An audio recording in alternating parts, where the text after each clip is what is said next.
Assalamualaikum and hi everyone. Untuk video yang ini kita continue subtopik baru dalam chapter 2 SM015 iaitu subtopik 2.3 yang bertajuk absolute values. Okey, absolute values ni adalah modulus. Kebiasaannya kamu panggil modulus, tetapi secara formalnya kita akan sebut dia sebagai absolute values. Okay, so modulus atau absolute values kita boleh define kepada dua definition. Ini yang pertama, ini yang kedua. Okay, so madam akan go through setiap definition secara general dulu. Untuk definition yang pertama, okay, pembetulan sikit pada nota yang ada pada kamu. Sebenarnya bahagian sini bukan modulus X. Tolong tukar, dia sebenarnya adalah modulus A. Okay, so kalau kita ada modulus A, kita boleh definisikan dia kepada, kamu letak curly bracket, kita akan pecah yang di dalam modulus ini jadi satu positif, satu lagi negatif.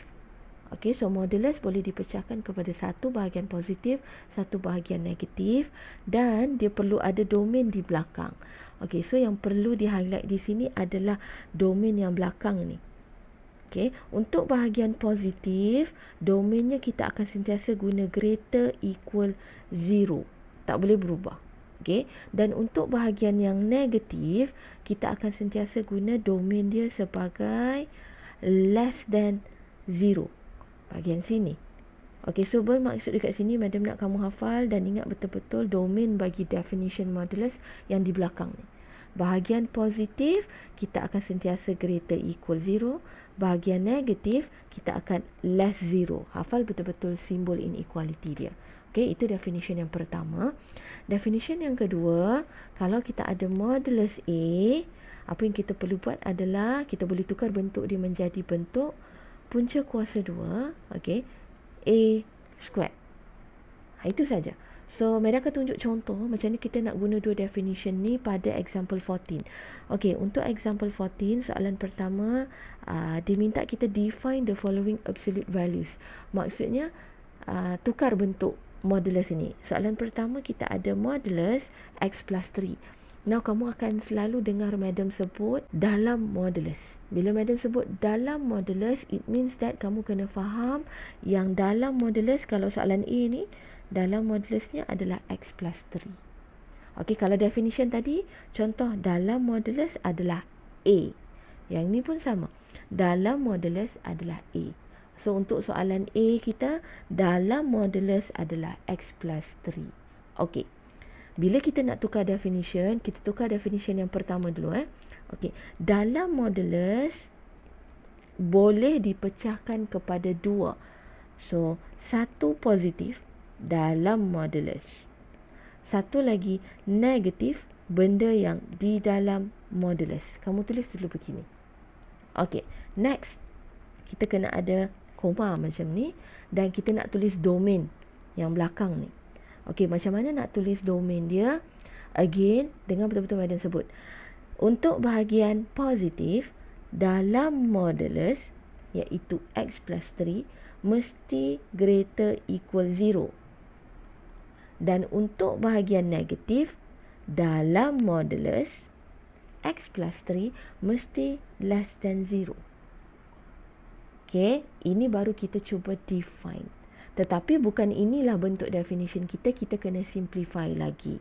So, madam ulang lagi sekali.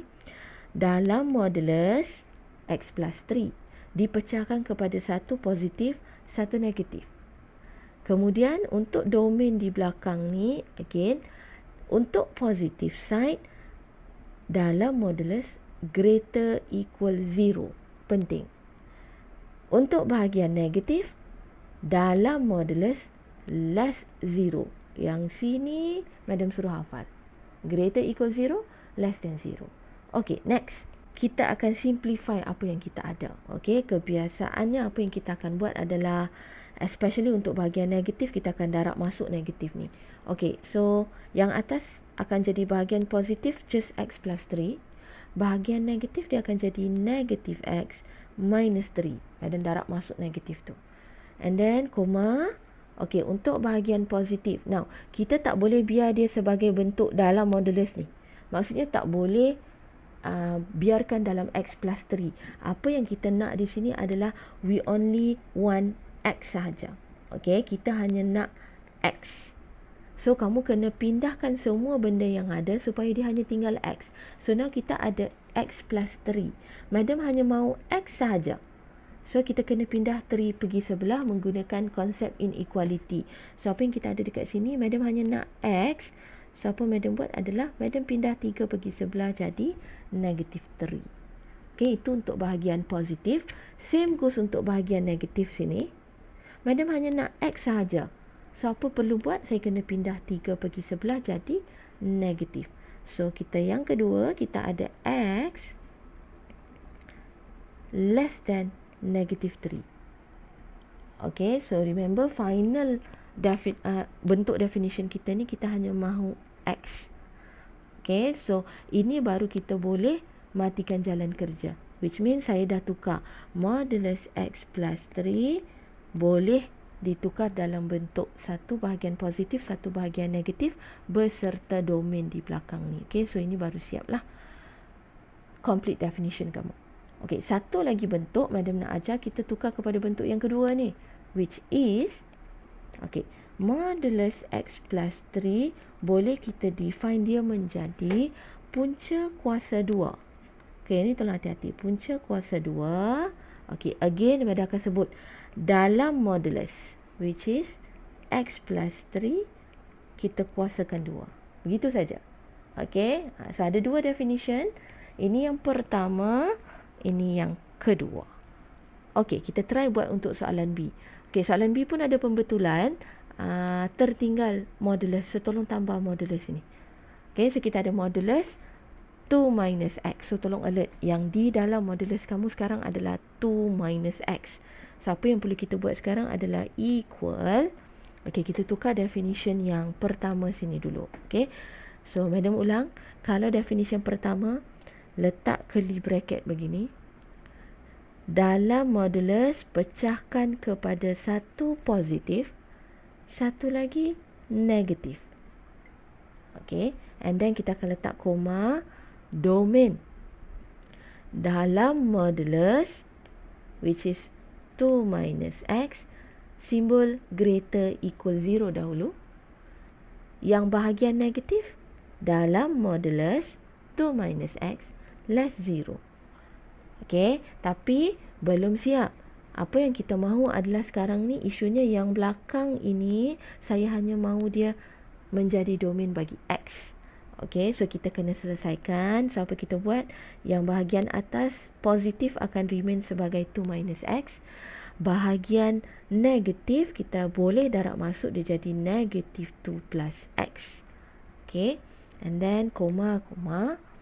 Okay, bahagian yang belakang ni untuk domain. Okay, madam ambil yang atas ni dulu. Okay, kita ada 2 minus X greater equal 0. Saya hanya nak X ini saja. So, saya kena pindah 2 dulu. So, bila madam pindah 2, dia akan jadi greater equal negative 2. Okay, now madam hanya nak X. Apa yang madam akan buat adalah sepatutnya negative 1 ni kita bawa ke kanan jadi bahagi negative 1. So, remember again, bahagi negative 1, nombor negatif, simbol inequality akan bertukar. So, dia akan jadi less than equal negative 2 bahagi negative 1 dapat 2. Okay, so tolong alert yang ni. Ada perubahan pada inequality sign sebab kita dah belajar konsep inequality. Bila mana kita bahagi atau darab nombor negatif, sign kena tukar. Okay, so ini untuk bahagian positif. So, kita dapat bahagian positif, X sebenarnya less than equals to 2. Okay, so cuba kamu buat untuk bahagian negatif ni, kamu cari X-nya nanti akan jadi apa. Okay, dan masukkan di bahagian sini. Kemudian tolong juga tukar modulus 2 minus X dalam bentuk punca kuasa. Okay, ini adalah sedikit latihan untuk kamu buat bagi soalan B. Okay, next kita masih di muka surat 26 dalam lecture notes. Sekarang ni kita nak define absolute values inequalities. Okey. Maksudnya bila kita ada modulus, kemudian kita ada simbol inequality. Apa yang dimaksudkan bila kita ada contoh modulus X less than A. Okay, so yang ni kita go through secara general dahulu sebelum kita cuba jawab soalan nanti. Okay, bila kamu ada modulus X less than A. Okay, ini adalah bentuk inequalities notation dia. Dia membawa maksud kalau kamu ada modulus X less than. Okay, yang ini adalah less than. Okay, bila less than, dia membawa maksud nilai X kita itu akan berada di antara negatif A dan A. So, kalau kita tulis dia pada real number line, garis number line kita tu akan jadi begini. Kita ada from negative A to A. Okay. And then, kita akan lukis dia punya number line. X kita membawa maksud in between negative A to A. Okay. Kita ada blank dot, dan dia di antara negative A hingga A.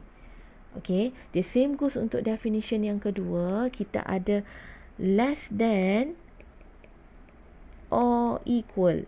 Okay, kalau kita tengok simbol di sini less than or equal. So kalau kamu jumpa modulus ada less than equals to A, certain number contohnya, so kita boleh faham bahawa maksudnya kita punya nilai X itu adalah di antara, again di antara nilai negatif A dan A. So kita punya real number line akan sama je macam yang atas tadi, tetapi kali ni kita ada equal sign. So kita akan menggunakan bulat hitam penuh macam ni, and then kita akan connect dia sebab di antara. Okay. Tetapi kalau kita ada modulus A greater than A. Okay, so sini kita ada simbol greater than A. Kalau greater than A, maksudnya dah lain sikit. Sama ada kita punya X ini nilainya lebih besar dari A, or ataupun lebih kecil daripada negatif A. So kalau kita plot di number line itu, kita akan ada negatif A dan sini A. So if you have modulus X greater than A, apa yang kita akan ada? Nilai X kita akan berada lebih besar daripada A ataupun blank dot lebih kecil daripada negatif A. Begitu. Okey, so anak panah dia akan ke kiri dan ke kanan. Lebih besar dari A, kawasan sini, ataupun lebih kecil daripada negatif A. And the last one, sama juga, kita ada simbol greater than. Okay, tetapi ada equal. Okay, di bahagian sini ada equal.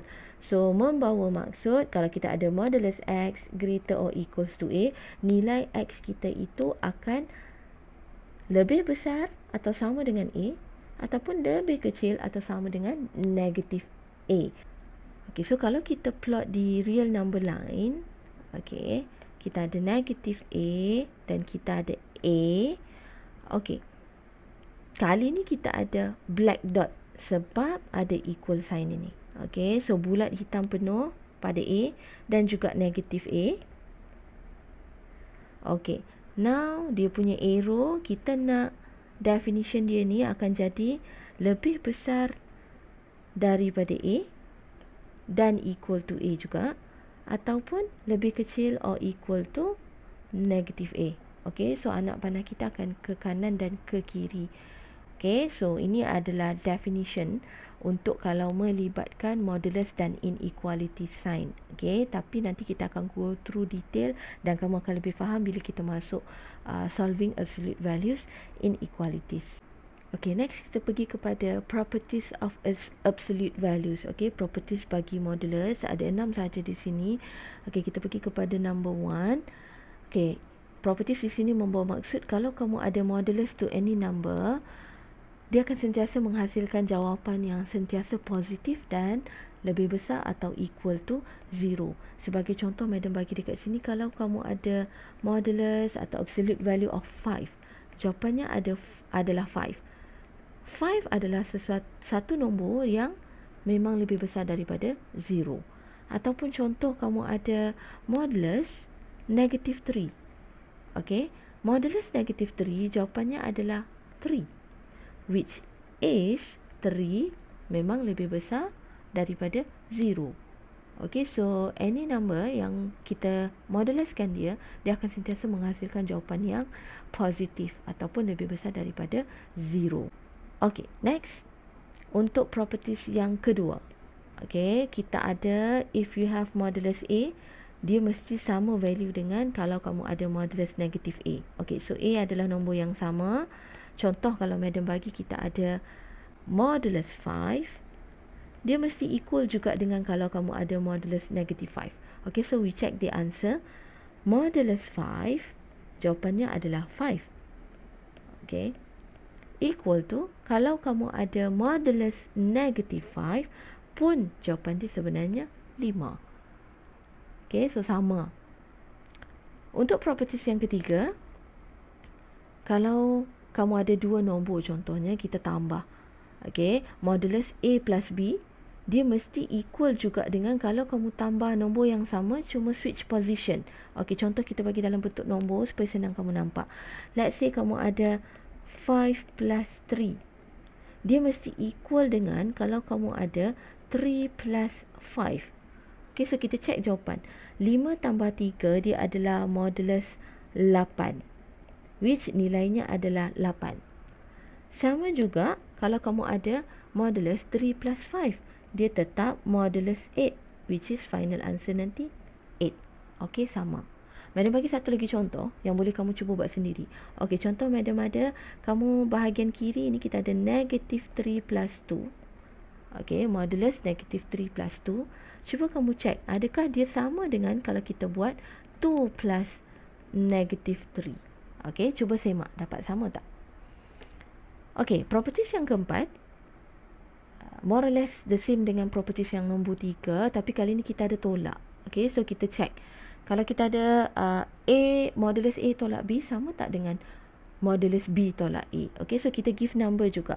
Contoh, kalau Madam bagi dekat kamu, kita ada modulus 5 minus 3. So, kita semak, adakah dia sama dengan kalau kita ada modulus 3 minus 5? Okay, so kita semak. Bahagian sini kita ada modulus 2, which is answernya sebenarnya adalah 2. Yang sebelah kanan, kita ada modulus 3 minus 5 adalah negative 2. Tapi disebabkan modulus 2, at the end kita akan tulis jawapannya sebagai 2. So, samalah kiri dan kanan. Okay, properties number 5. Yang ni berkenaan darab, nombor 6 berkenaan dengan bahagi. Okay, properties di sini bagi tahu kita, if we have modulus A times B, okay, dia adalah sama maksud kalau kita pecahkan modulus tu jadi 2. Modulus A darab modulus B. Okay, kita cuba buat dalam bentuk number. Kalau kamu diberi modulus 5 times 3, okay, begini. Dia akan sama maksud sebenarnya dengan kalau kamu split modulus dia jadi 2. Maksudnya, dia akan jadi modulus 5 darab dengan modulus 3. Okay, so kita check. Yang ini dia akan jadi modulus 15, which is sebenarnya jawapannya 15. Satu lagi, on right hand side, kita ada modulus 5 is 5 times dengan modulus 3, sebenarnya 3. So, sebenarnya jawapannya juga adalah 15. Sama. So, hint dekat sini adalah, kalau kamu ada operasi darab dalam modulus kamu, kamu boleh split dia jadi 2 modulus yang didarab begini. Okay. Same goes untuk operasi bahagi. Okay, as long as di bawah ini denominator tidak bernilai kosong. Okay, fraction, denominator cannot be 0. Kita boleh pecahkan modulus kita daripada single modulus bahagi, boleh pecah jadi 2 modulus yang bahagi begini. So, kita ambil satu contoh nombor. Let's say kalau Madam bagi kamu modulus, okay, 4 divide 2. Okey, kita boleh pecah dia menjadi modulus 4 divide by modulus 2. Pecah jadi 2 modulus. Okey, cuba kita semak sama tak nilainya. Sepatutnya kena sama. So on left kita ada modulus 2, 4 divide 2 is 2. On right kita ada atas modulus 4 sini jadi 4, bawah kita ada modulus 2 jadi 2. Okey, so sebenarnya kiri adalah 2, right hand side also 2. So sama. So tolong alert sikit properties 5 dan 6 sini, sebab di bahagian attention, okey, attention di sini, yang kamu boleh split jadi 2 modulus hanyalah operasi darab dan bahagi. Operasi darab dan bahagi di dalam satu modulus boleh pecah jadi 2. Tetapi kalau di dalam modulus kamu operasi tambah atau tolak, kita tak boleh split jadi 2 modulus. Do not split jadi 2 modulus. Kalau operasi tambah tolak, contoh sini tambah tolak, kita tak boleh split. Kita tak ada buat pun splitting jadi 2 modulus. Ingat lagi sekali madam ulang, yang boleh pecah jadi 2 modulus hanyalah operasi darab dan bahagi pada modulus kita. Okay. So habis berkenaan dengan properties of absolute values.